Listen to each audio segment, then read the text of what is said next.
ആദം നബി അലൈഹിസ്സലാത്തു വസ്സലാം ഭൂമിയിൽ ഇറങ്ങി. ആദം നബി അലൈഹിസ്സലാത്തു വസ്സലാമിനെ കാണാൻ കുറെ മാനുകൾ പോയി. ആദം നബിയുടെ ബർക്കത്തെടുക്കാനാ പോയത്.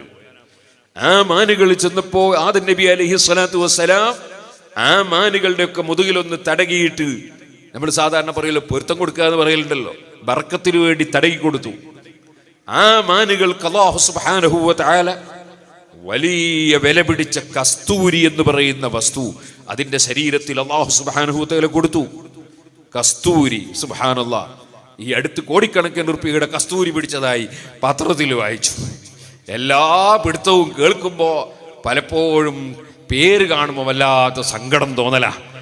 എന്താണ് സുബ്ഹാനല്ലാഹ്, ദുനിയാവുണ്ടാക്കാൻ എന്തെല്ലാം ഹലാലായ വഴികളുണ്ട്, നിയമപരമായ വഴികളുണ്ട്. അതിലൂടെ ഉണ്ടാക്കിയിട്ടൊക്കെ കിട്ടുന്നൊക്കെ മതി എന്ന് വിചാരിച്ചാൽ എന്ത് സുഖത്തിൽ ജീവിക്കുക, എത്ര സമാധാനത്തിൽ ജീവിക്കുക. കുടുംബത്തിന് സമാധാനം ഉണ്ടാകും, നാട്ടുകാർക്ക് സമാധാനം ഉണ്ടാവും, സമുദായത്തിന് സമാധാനം ഉണ്ടാകും, എല്ലാവർക്കും സമാധാനം ഉണ്ടാവും. ഒരു കുടുംബത്തിൽ ആരെങ്കിലും ഒരാൾ ഒരു നിയമപരമായി തെറ്റായ കാര്യം ചെയ്താൽ അതിൻ്റെ പേരിൽ ആ കുടുംബം മുഴുവനും ടെൻഷൻ അടിക്കേണ്ടി വരും, സമൂഹം മുഴുവനും ടെൻഷൻ അടിക്കേണ്ടി വരും. ഒരു മൊയ്ലിയാർ എന്തെങ്കിലും ഒരു മോശമായ കാര്യം ചെയ്താൽ പണ്ഡിതന്മാർക്ക് മുഴുവനും അതുകൊണ്ട് ടെൻഷൻ അടിക്കേണ്ടി വരും. അതിന്റെ ദോഷം ഒരു വ്യക്തിക്ക് മാത്രമല്ലല്ലോ, ദുനിയാവിലും വരുന്നത് എല്ലാവർക്കും. അതുകൊണ്ട് കാര്യങ്ങളൊക്കെ ശ്രദ്ധിക്കപ്പെടേണ്ട കാര്യങ്ങളാണ്. ഇരിക്കട്ടെ, ഞാൻ പറഞ്ഞു വരുന്നത് കസ്തൂരി കിട്ടി ആ മാനിന്. കാരണം ആ മാന് ആദം നബി അലൈഹി ഇസ്ലാം നബിയാണ്, ബറക്കത്തിന് വേണ്ടി കാണാൻ പോയതാണ്. അത് വന്നു, കാട്ടിലേക്ക് വന്ന മാനുകളിൽ ചില മാനുകൾക്ക് നല്ല കസ്തൂരി, വലിയ സുഗന്ധമുള്ള കസ്തൂരി.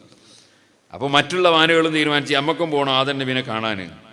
അതെന്താണ്, കസ്തൂരി കിട്ടുമല്ലോ. അപ്പോൾ ബാക്കിയുള്ള മാനുകളും ആദം നബി അലൈഹി ഇസ്ലാമിനെ കാണാൻ പോയി. പണി രണ്ടും ഒന്ന് തന്നെയാണ്. ആദം നബി അലൈഹി ഇസ്ലാം ഒരു വിവേചനവും നടത്തിയിട്ടില്ല. ആ മാനുകളുടെ മുതുകിലും ആദം നബി അലൈഹി സ്വലാത്തു വസ്സലാം തടകിയിട്ട് ബർക്കത്ത് കൊടുക്കാൻ വേണ്ടി തടകി. പക്ഷേ ആ മാനുകൾക്ക് ഇന്ന് വരെയും കസ്തൂരി കിട്ടിയിട്ടില്ല. കാരണം ആ മാനുകൾ പോയത് കസ്തൂരി കിട്ടാനാണ്, ആദം നബിയുടെ ബറക്കത്തെടുക്കാനല്ല. നമ്മൾ ഏത് മഹാന്മാരെ സമീപിക്കുമ്പോഴും ആ മഹാന്മാരെ ബറക്കത്ത് ഉദ്ദേശിച്ചാണ് പോകേണ്ടത്.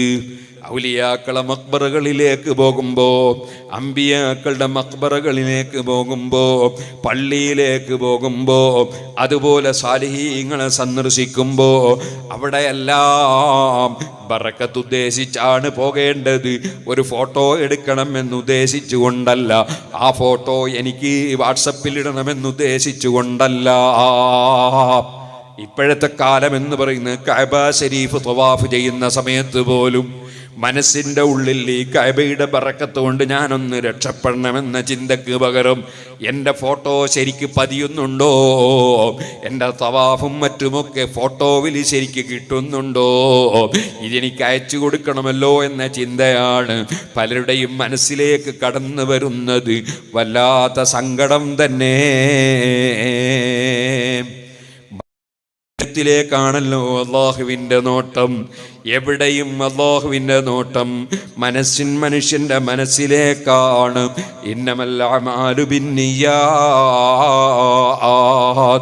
വഇന്നമാ ലികുല്ലി ഇംരിഇൻ മാ നവാ.